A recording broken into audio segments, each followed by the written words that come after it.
Okay. And again, guys, that is the tree charts or genealogy charts.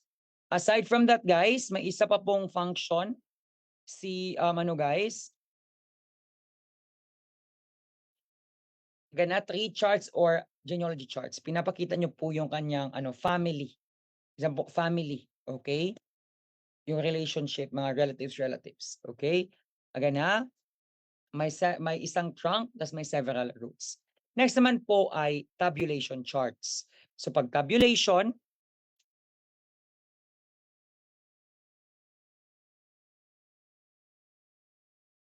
okay lang ba sir mag-shake-shake dari sa bus? Slay lang. So tabulation, the data are presented in a tabular form. The sequence of relationship can be shown in a tabular form. The data are analyzed under several heads and subheads. So guys, pag tabulation charts, meron pong several heads at saka subheads. Again ha, several heads and subheads. Example po ito. Nag-tabulate ka lang ng information. So meron po siyang mga several heads at saka sub. Ito guys, ito po, yan po ang head. Again na, ito po yung head ha, yan po yung head. Okay, yan po yung head ng ating tabulation chart. Head po yan. Ito naman po sa gilid, yan po ang subheads.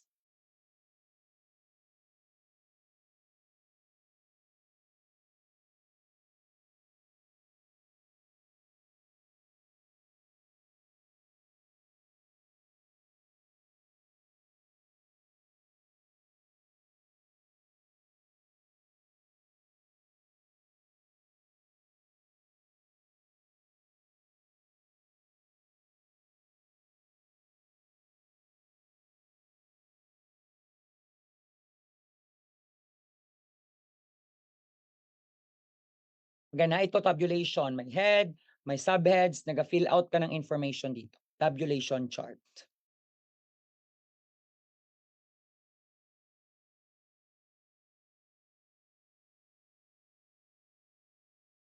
Next po, pag chronology naman or time charts, ang goal naman po dito, these charts provide a chronological framework. So chronological framework. And guys,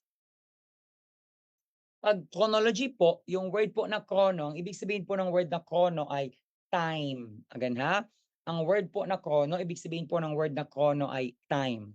So these charts provide a chronological framework within which events and developments may be recorded. These charts develop time sense. So when you say time sense, timeline among pupils and help them to comprehend and visualize the pageant of time and its relationship. Para rin po ipakita mo political development, cultural achievements, and religious. So pag chronology or time charts, timeline ang pinapakita mo. Example ganito guys. The timeline of World War. World War I. Uy, lumabas ito sa recent na board exam.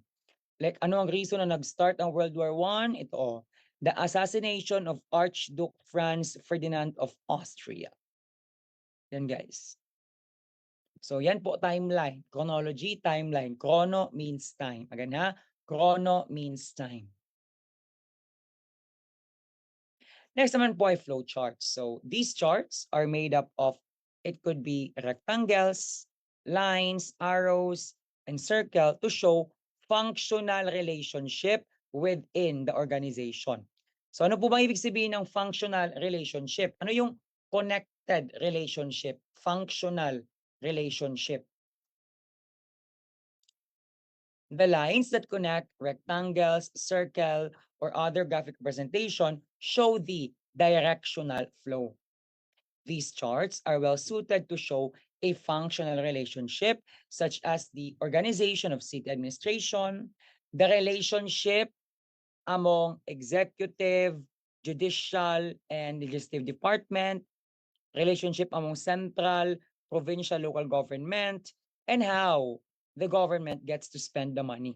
So it's usually po, pag government na connection, relationship yun guys, like meron silang connection. So the better way to show their power, their function, is paggamit po ng flow charts. Kaya nga 'pag flowcharts ang clue natin, functional relationship. Example po, three branches. Remember ang three branches guys ay meron silang check and balance. Again ha, meron silang check and balance.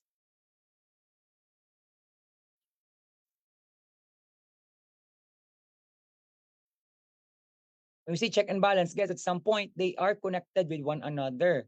Si judicial, gina-check si executive. Si executive, gina-check si legislative. Si legislative, gina-check si judicial. Si judicial, gina-check si legislative. Si legislative, gina-check si executive. Si executive, gina-check si judicial. Si judicial, they're all connected. So para ipakita po yung functional relationship, gumagamit tayo ng flowcharts. Again ha, functional relationship, flow, functional relationship. Bakit po functional relationship? Ano yung function nila and how do they relate from one another? Yan po, okay? And review tayo guys.